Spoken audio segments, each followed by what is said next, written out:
Let's move away quickly from Tennis National Kids Cup. We'll come back to it tomorrow and just move a few meters from the Teslim Balogun Stadium football pitch to the indoor hall and talk table tennis. It wasn't a good one. It wasn't a good one for Nigeria, but we know we don't have to win all the time.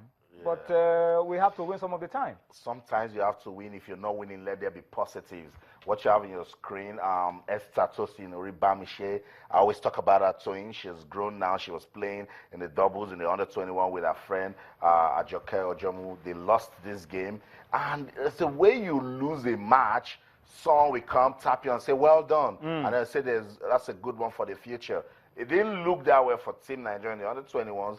For the men, it was good in the first game when Segun Toriola teamed up with Ojo Lakpo. It was a nervy game, but they eventually won. But when they moved on to the next round, in the semis, they lost. And again, it showed that the combination wasn't proper. Segun Toriola playing with Ojo Lakpo. Ojo Lakpo, from 2014, I started talking about him real good. We're expecting that it keeps getting better. But it seems his table tennis has dropped. And he admitted that he needs to do more for his table tennis. For the ladies, in the singles, you expect the likes of Edem Ofiong, you expect the likes of Cecilia Otto Akpan, Janet Ofiong to step up and give Funke Oshonaike a reason to say, okay, let me start packing. But if Funke Oshonaike is the only lady still making it to the semis, at this age, then Toyin, there's problem. There is problem. We need to find out why our upcoming stars are not winning and why they're not taking their game to the next level. Segun Toriola also struggled, made it to the semis.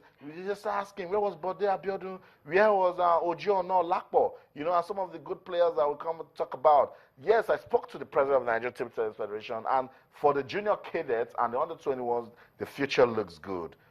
But when Segun Toriola and Funke Oshonaike are still the leading players, when Aaron Okwodri is not around, then more work for us. There's a lot of work to be done. But big ups to the guy that won, Benadek Ola won the men's competition, and Jenny Shaw, the lady that won last year, she actually retains her title. Good one. But again, Toyin, for us, the lessons means we need to keep working. We need to give more attention to grassroots development, create more competition, so these guys can have an opportunity to test themselves. And who knows, we can only hope to get better. Okay, Esther Oribamishe had a few things to say as well. I mean, buttressing what Austin just talked about, lack of international exposure and all of that. Let's listen to Esther Oribamishe, and then we'll be back to wrap up this segment on Sports Tonight. Join us again. We are all doing in our various states, and for the professionals, we don't know the way they are training in their various clubs. I really performed below my expectation. These white people, they really take this game as a job. They have more time to train and they go to international competitions more than we do. I have friends among those that are here now. More than 3 of them have been to more than 3 international competitions this year. So that means they are able to go to competitions. They have better experience than we do.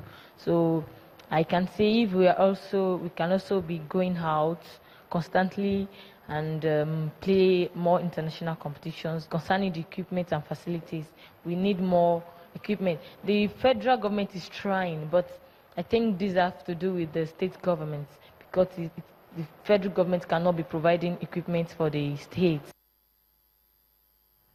All right, that's Esther. What can we say? We hope that all that she's talked about, I know the Nigeria Table Tennis Federation have been doing so much, but you know, it's the issue of funding and all of that. I hope that we can just put a few things together and keep working at the grassroots to turn up more stars. All right, let's go very quickly to the tracks now. For the first time in history, Africa is hosting the Diamond League. It's easily the biggest collection of athletes that you would find, and it took place in Rabat, Morocco.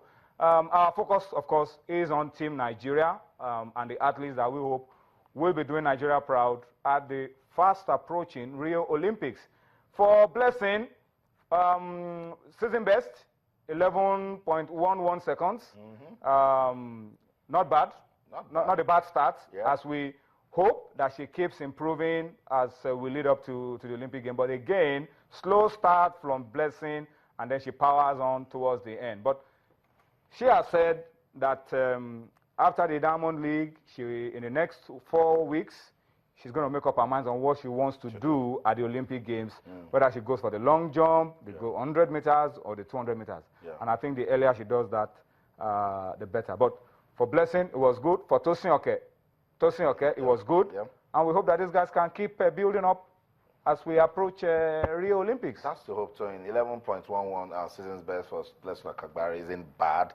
And we're hoping that when she gets to Eugene on Saturday, that's the next meet in Latin America, it will get better as we start preparing for the Olympics. But for Tosin Oke, he will do well in all of these stages, and then when it comes to the big stage, I don't know what's really going on. But that's because we've not given him some competition. Same thing as we just said in table tennis. That's what's happening. Tosin Oke has almost been around forever with his jump, with the triple jump. So I think it's about time we give him some competition. You know, Tony, if you understand that, oh, this guy behind me just did a season best somewhere in Ukraine, and you're coming to Morocco, you're fired up to do better. Like Blessing Akagbare, what's that competition? She doesn't have competition. She can only just keep competing for herself.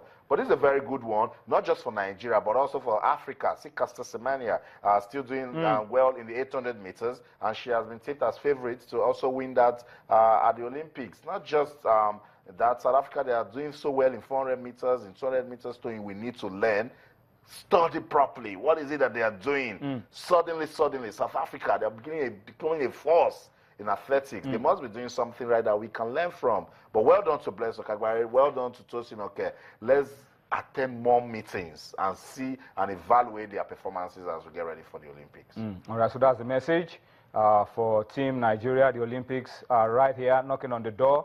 We don't want to repeat of what happened 4 years ago when we went, we saw, enjoyed, and came back with absolutely nothing. I hope that doesn't happen for us. All right, Austin, thank you so much for your time.